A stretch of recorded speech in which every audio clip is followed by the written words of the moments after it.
Hey Clashers, are Electro boots overrated in Clash of Clans? You all know the combination Electro boots and invisibility spells to take down as much as possible in the village. But I've played this strategy before the Electro boot equipment was even released with the spear and the shield equipment from the Royal Champion. I'm using the exact same strategy as I was running with the Electro boots. The only addition I have to bring is a poison spell. Otherwise the army is the same, and for this one I'm just using the king. To be honest, you can use the king or the minion prince with this army. If you're running the king, use the healing tome. If you're running the prince, use the rage gem. I'm running the king right now because I'm a huge fan of the Fire King skin, and that's for me a good enough reason to run the king a little bit. So let's dive into the attacks and see if we can make this work without the Electro boots and with the spear and the shield. The goal is still the same as with the Electro boots. You want to pick a side, or you want to pick something like your flank which you want to funnel. So for us, I really like to go always into one of the fire spirits directly. So I would like to go in from the bottom right or the top left. I think bottom... yeah, the right side looks pretty solid, I want to say. Yes, so we can take down a lot of this area, hopefully. So let's just give that a try and see if that's going to work. With the rocket spear, that should give us quite some value. 1 expo on our fox, but a lot of times the fox is kind of behind the Royal Champ or like being stuck on those outside buildings, which means it's well protected and it's really, really nice. Now let's turn that invisible to make sure that the Royal Champ stays alive. And we already did the job, we funneled, so let's just recall. We even triggered, oh perfect, we even triggered that bomb on the outside. Now with the Baron King, I like to run the Baron King on the outside with the Archer Queen to have some extra protection, but you don't have to do it, but that's just what I like to do, and then you can just go with the Siege Barracks into the middle of the base as well. Let's just do this now. Everything in here. The Royal Champ in now as well, and then we can use the rest of the army in just a second, which is going to be the king as a tank in front of the queen. Warden ability right now, I think that's a solid timing. And now the overgrowth spell, I think on this area of the base, that's some pretty solid value. Can use the poison spell obviously, because remember, this is the only downside. We do not have the Electro aura of all of this. Let's use the king ability to get into that compartment. We have everything now joining up together in the core. Queen and king on the outside, looking good, looking good. But there's going to be the rest of the base waking up in just a second. And that's going to be a lot of damage. But I think we're fine for now, we're fine for now. We can use the freeze on this one, on this area. The healers, everything's keeping those Root Riders alive. The queen and the king have done an amazing job taking care of this bottom side. The Royal Champion, we can still take her and turn her invisible. We have the back end.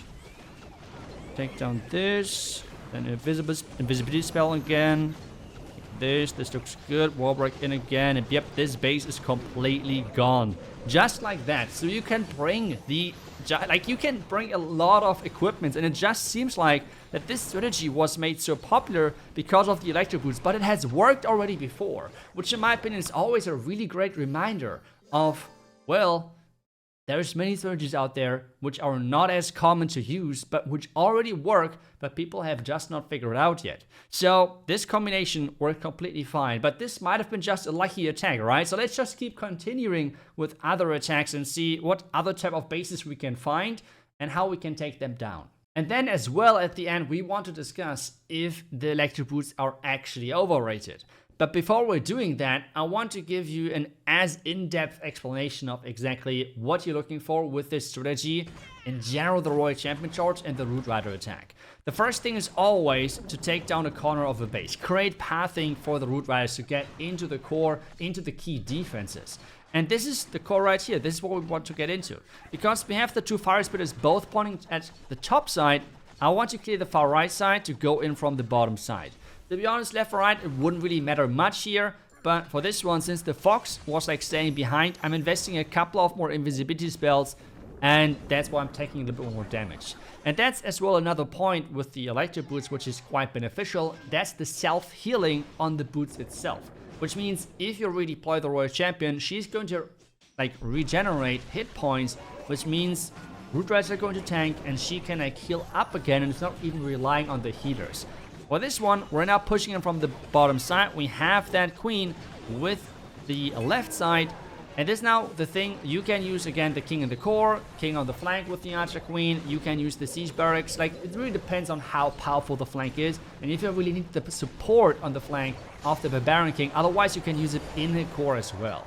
The earthquake boots here are not meant to really like open up out of the compartments, that's like obviously not bad, but why you're using the earthquake and spiky ball combination is mostly for the damage output which you can provide.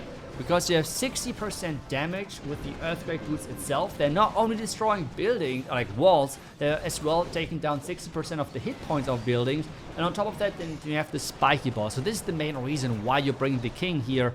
And as well, obviously, for the skin reason why. Like, this thing, it looks so cool. But again, I guess skins, everyone likes different stuff. But now the overgrowth is running out. We're one-shotting all of those defenses here because of the spiky ball, which is massive. Like, we had the merged cannon going down, the scatter shot, everything going down because of that combination. And then for the back end, we just have to freeze up things, and everything is going to like really finish strong on this back end of the base. We even have now the both pets joining up, like Fox and the Phoenix, which is quite funny to be honest. And then take down the monolith, but this base is gone. Now the question though is this maybe just working with this combination or something? Well, the answer is a simple no. And I want to show you that because we're going to replace the king with the next attack with the minion prince, which is normally right now my main strategy. But we're keeping the combination of the royal champion, which means we're going to stick to this combination of the royal champ. We're going to use the rage gem on the warden, but we're going to bring the minion prince in the mix as well because I feel like it's just so incredibly strong. It's kind of up to you like what hero you have upgraded, what hero you have the equipments for. Both are completely fine. So let's just do another attack to then figure out what exactly is the case. Are the electro boots overrated or not? Okay, as you can see, we have now the minion prince and the rage gem of that warden, and I think that should be completely fine. We're just going to create the funneling on the far left side, and then we're diving into this tunnel compartment. I think the pathing looks amazing, especially with the overgrowth in the core. So let's just get it done. Let's just get it started. Or am I? Which side? I think I'm going in from the right side, right here. So let's just use the spear, right, like this. Perfect, perfect. Royal Champ is taking a little bit, but that's just the Expo, which is not dealing much damage on our Royal Champ. We can take down the corner, and then we can already recall if we want. Let's just recall already, because the Fox is going to stay behind anyway, so that is perfect. Let's just try to lure out the Clan Castle quickly. It's an Ice Golem classic Clan Castle. That's fine. Luring over the Clan Castle just like this, so we can take it out in safety. And I think we're just using the Valkyries here, with the healers behind. Just like this. Royal Champ behind. Poison. Looking good so far. We can deploy the Minion Prince to get into all of this. To join the party, pretty much. Use the Rage here. And then Queen and Siege Barracks on the top side. Minion Prince hopefully is going to follow. Exactly that's what he does. Perfect for us. And we can still use the Minion Prince ability for the core. I mean, this looks really, really good for us already. I'm not sure what the Minion Prince does right now, but let's just hope that he's fine.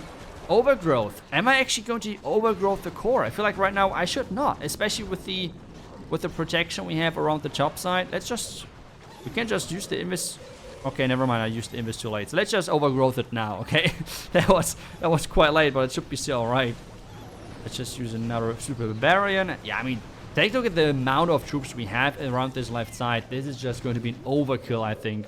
The only thing with the troops backtracking to the core, maybe it wasn't the best decision to overgrowth that, but I think it still should be alright. We have 4 more super barbarians, which we can use. The warden is just walking really close to the defenses. Since he has the rage gem, we should protect it. Let's try to force everything further into the middle of the base. Let's turn this invisible again. This looks amazing. This looks incredible. Let's go. The root riders are opening up every compartment. The queen is alive. The royal champion still having her fox, which is really good for us for obvious reasons. And yeah, this base is just gone. This base is just gone. Let's go. That's how it should look like.